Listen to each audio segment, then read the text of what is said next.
Assalamualaikum warahmatullahi wabarakatuh.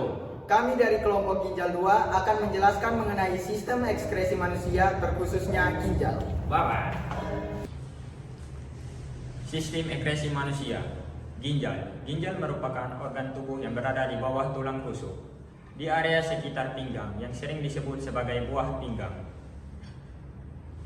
Manusia normal memiliki 2 buah ginjal yang masing-masingnya berberat 125 gram yang terletak di sebelah kanan dan kiri tulang belakang. Kita masuk ke poin fungsi. Ginjal memiliki fungsi yang sangat penting, yaitu untuk menyaring produk limbah metabolisme dan kelebihan cairan tubuh yang dikeluarkan ke dalam bentuk urin melalui saluran kencing.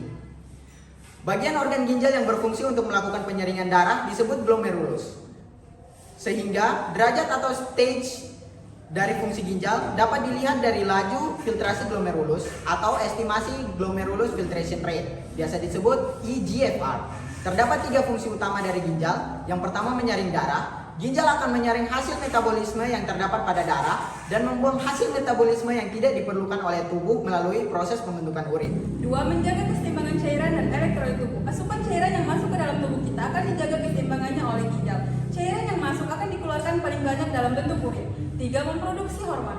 Hormon akan diproduksi antara lain yaitu 1. Pembentukan sel darah merah, Pengaturan tekanan darah. hormon untuk mengaktifkan vitamin D. Sekian, itu saja dari 3 fungsi utama ginjal. Kita masuk ke poin selanjutnya.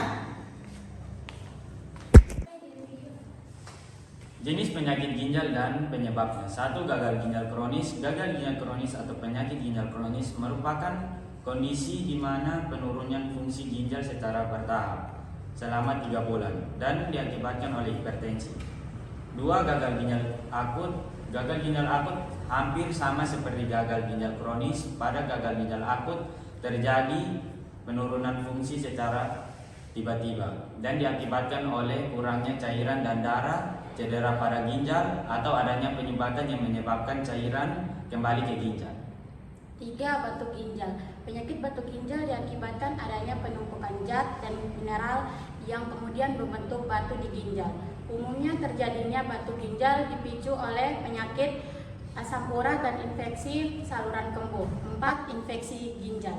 Terjadinya infeksi ginjal disebabkan oleh beberapa hal seperti virus, bakteri, jamur, hingga infeksi pada saluran kemih yang menyebar ke ginjal. 5. Penyakit ginjal polikistik.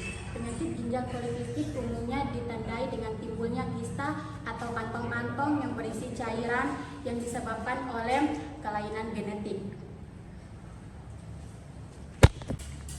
Sistem perkemihan atau sistem urinaria adalah suatu proses terjadinya penyaringan darah sehingga darah terbebas dari zat-zat yang tidak diperlukan oleh tubuh dan zat-zat yang masih diperlukan oleh tubuh. Zat-zat yang tidak dipergunakan oleh tubuh akan terlarut dalam air dan dikeluarkan menjadi urin. Baiklah teman-teman, inilah model sederhana proses pembentukan urin dari kami, kelompok Ginjal 2, di mana di dalam proses pembentukan urin terjadi 3 tahapan. Yang pertama tahapan filtrasi, yang kedua tahapan reabsorpsi, dan yang ketiga tahapan augmentasi. Baiklah, mula-mula darah akan masuk ke ginjal, lalu masuk ke kapsula Bowman yang di dalamnya terdapat glomerulus atau bagian organ ginjal yang berfungsi untuk menyaring darah, melalui arteri aferen, dan setelah terjadi filtrasi atau penyaringan keluar melalui arteri eferen, lalu masuk ke tahapan reabsorpsi di dalam tubulus proksimal. Di dalam tubulus proksimal terdapat penyerapan kembali zat yang tidak terrealisasi dan masih diperlukan oleh tubuh seperti glukosa dan asam amino yang akan kembali ke pembuluh darah.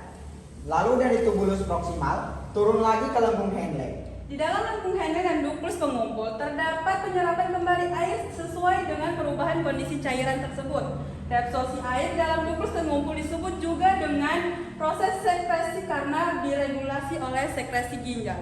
Dari lembung Henle kita masuk ke tahapan augmentasi di tubulus distal.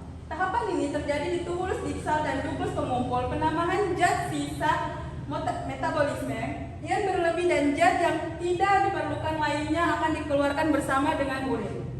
Dari seluruh tadi, hasil penyaringan darah dan hasil metabolisme tubuh tadi turun keluar melalui tubulus collectus.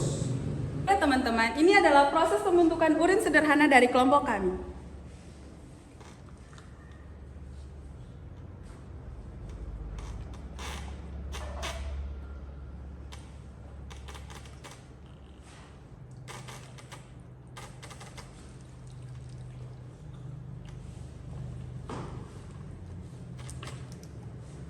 Sekian dari kami kelompok Ginjal 2. Terima kasih telah menonton. Ginjal 2 Menyala!